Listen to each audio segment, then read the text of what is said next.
Good morning, students.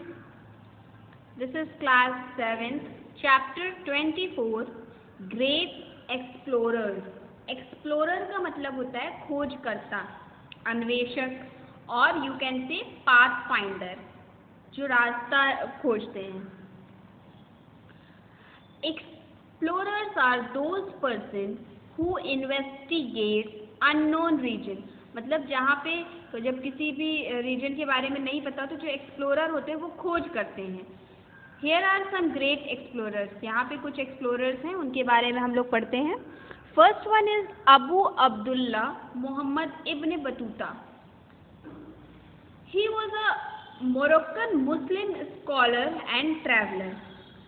ये एक अरब यात्री, विद्वान तथा लेखक थे. He is known for his traveling and going on excursion called रिहला. उनको उनके एक्सकर्जन के लिए, उनके यात्रा के लिए जाना जाता है. His journeys, उनके एक्सकर्जन जो रिहला के लिए जो उनकी यात्रा थी उसके लिए ये बहुत प्रसिद्ध है. His journey lasted for a period of almost 30 years.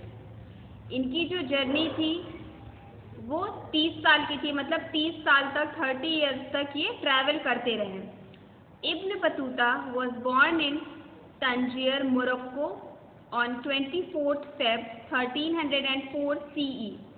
ये जो है मोरक्को के तंजियर नामक एक शहर में इनका जन्म हुआ था 24 फरवरी 1304 CE में. During the time of Marinid dynasty, उस समय मैरिनिड वंश था. He was commonly known as Shamsuddin. वो कॉमनली जो है आमतौर पे शम्सुद्दीन नाम से जाने जाते थे. He first began his voyage by exploring the land of the Middle East. वो सबसे पहले जो है अपने मतलब जो सफ़र, जब अपनी यात्रा पे वो निकले तो उनकी यात्रा की सबसे पहली शुरुआत कहाँ से हुई थी? Middle east. मिडिल ईस्ट पे गए. उसके बाद thereafter he sail down the Red Sea to Mecca. उसके बाद रेड सी से वो मक्का की तरफ चले गए थे. Second is Marco Polo. Marco Polo was born in 1254 in Venice, Italy. वो जो है 1254 में वेनिस, इटली के वेनिस शहर में इनका जन्म हुआ था. He was a Venetian merchant. वो एक वेनेटियन व्यापारी थे एंड एडवेंचरर और एक खोजकर्ता भी थे. He traveled extensively with his family, journeying from Europe to Asia from 1271 to 1295.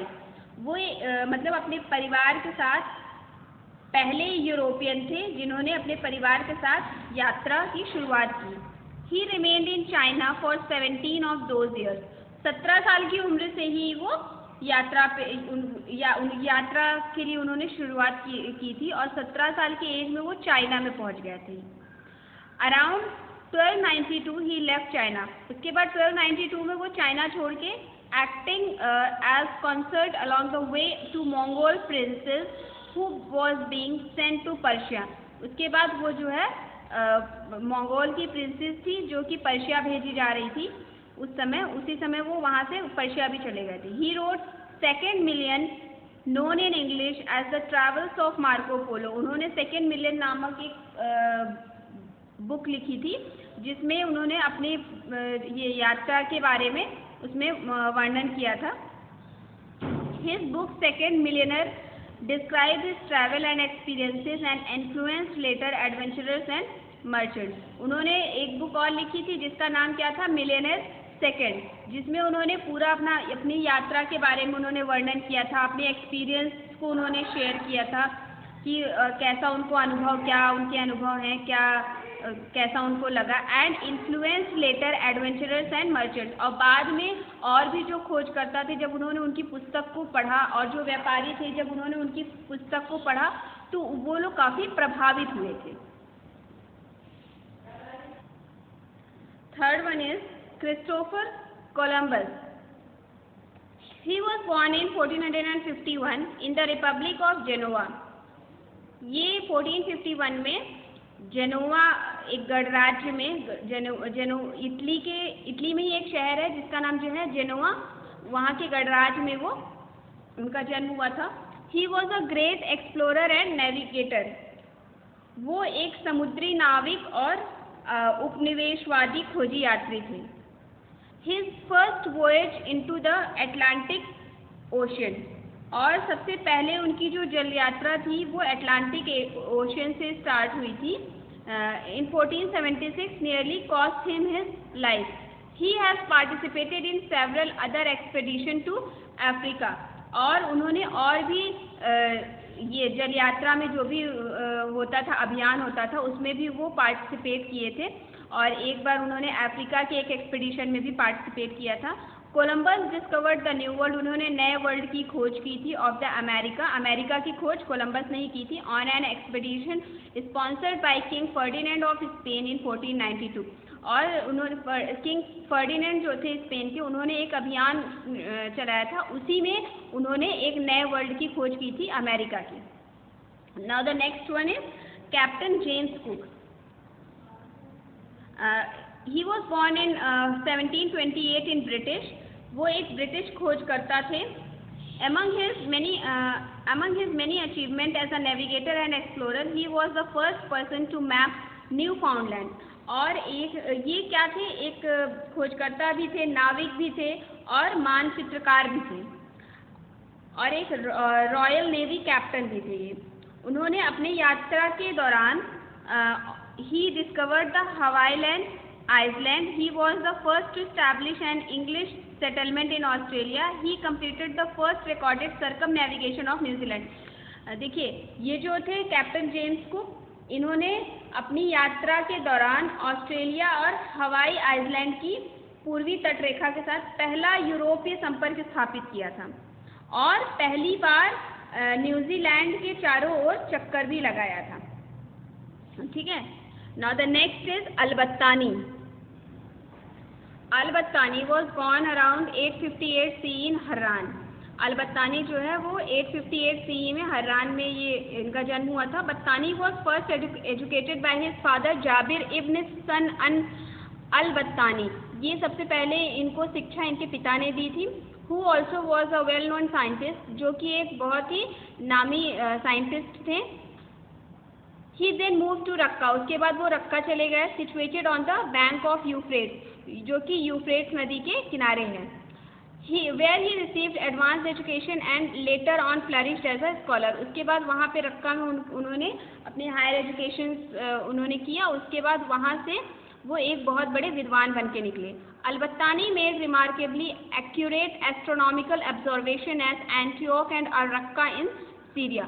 उसके बाद वो तारे और मतलब खगोलीय विज्ञान में उन्होंने बहुत सारे रिसर्च किए थे. खगोलीय विज्ञान का मतलब तारे और नक्षत्र के बारे में उन्होंने रिसर्च किया था सीरिया में. The town of Al Raqqa where the most of Albattani's observation were made. वहाँ पे सबसे ज़्यादा उन्होंने जो भी मतलब रिसर्च किया था वो वहीं पे किया था. Became prosperous when caliph Harun al Rashid built several places there. और उसके बाद वो वहाँ पे बहुत उनको पैसा मिला, बहुत पॉपुलर हुए वहाँ से. किसके टाइम पे, जब खलीफ हारून अल रशीद वहाँ पे और भी जगह उन्होंने बहुत सारे वहाँ पे प्लेसेस बिल्ड किए थे, तो वो और भी पॉपुलर हो गए थे वहाँ से. Now the next is exercise. Identify and right the name of the following great explorers using help box. He was born in science Portugal around 1460. ये जो है साइंस, पुर्तगाल में साइंस एक शहर है, वहाँ पे इनका जन्म हुआ था. He was the first sailor. ये पहले सेलर थे, नाविक थे. Who discovered the sea route from Europe to India. जिन्होंने यूरोप से इंडिया का समुद्री रास्ता खोज निकाला था in 1498. Who was he? Vasco da Gama. He was a Scottish missionary. एक स्कॉटिश मिशनरी थे. His exploration of Africa led to his exploration of Africa led to the discovery of Victoria Falls. और इनकी खोज से इन्होंने जो है इन्हीं की अफ्रीका को इन्होंने ही खोजा था, जिसकी वजह से वहीं पे डिस्कवरी हुई थी विक्टोरिया फॉल्स की। ठीक है, विक्टोरिया फॉल्स की भी डिस्कवरी वहीं पे हुई थी, जिसका नाम जो है उस समय की जो रानी थी उनके नाम पे उस फॉल का नाम रखा गया था Victoria Falls. Who was he? किसने डिस्कवर किया था?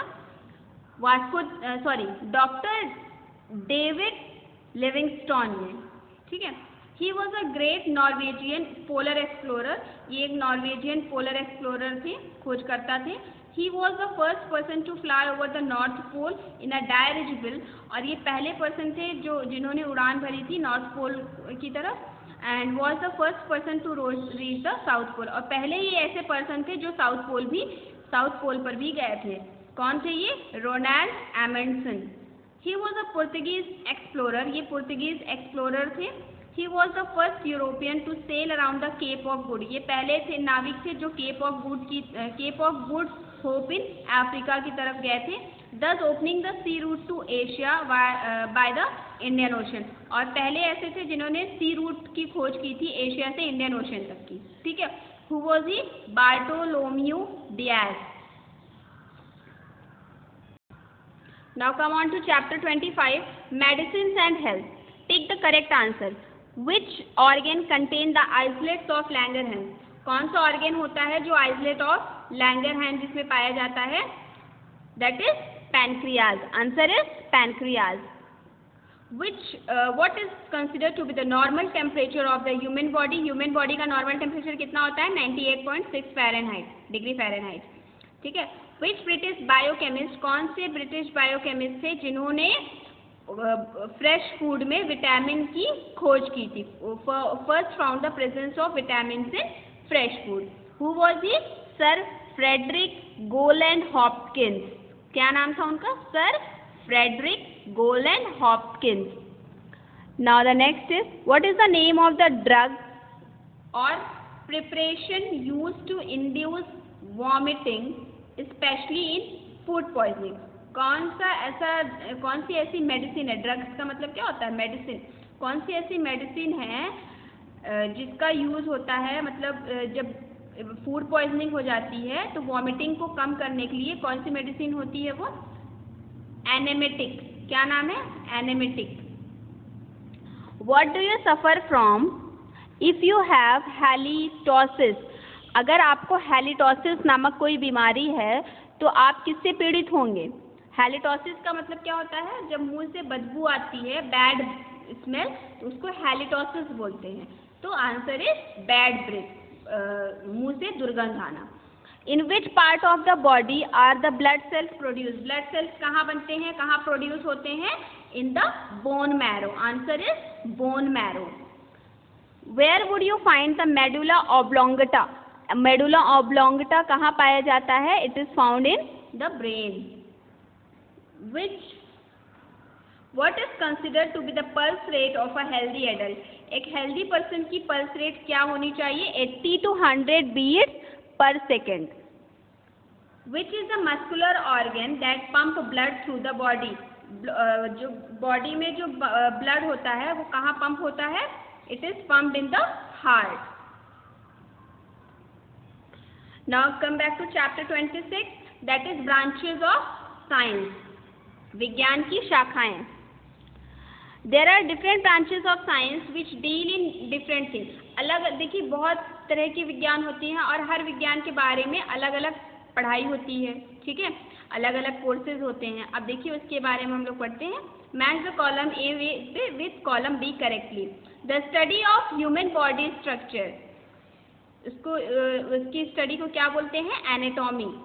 The study of skin and its disease. Answer is dermatology. जो स्किन और स्किन के डिजीजेस के बारे में पढ़ते हैं उनको क्या कहते हैं? डर्मेटोलॉजिस्ट। उसके जो डॉक्टर होते हैं उनको क्या कहते हैं? Dermatologist. The study of shells, shells के बारे में जो पढ़ाई होती है उनको क्या कहते हैं? Conchology. The study of fingerprints, fingerprints के बारे में जो स्टडी होती है उसको क्या कहते हैं? डैक्टिलोग्राफी। क्या कहते हैं? Dactylography. The study of animal behaviour, animals के बिहेवियर के बारे में जो स्टडी होती है उसको क्या कहते हैं? इथोलॉजी। क्या बोलते हैं? Ethology. The study of old age, old age की जो स्टडी होती है उसको क्या कहते हैं? जेरोंटोलॉजी।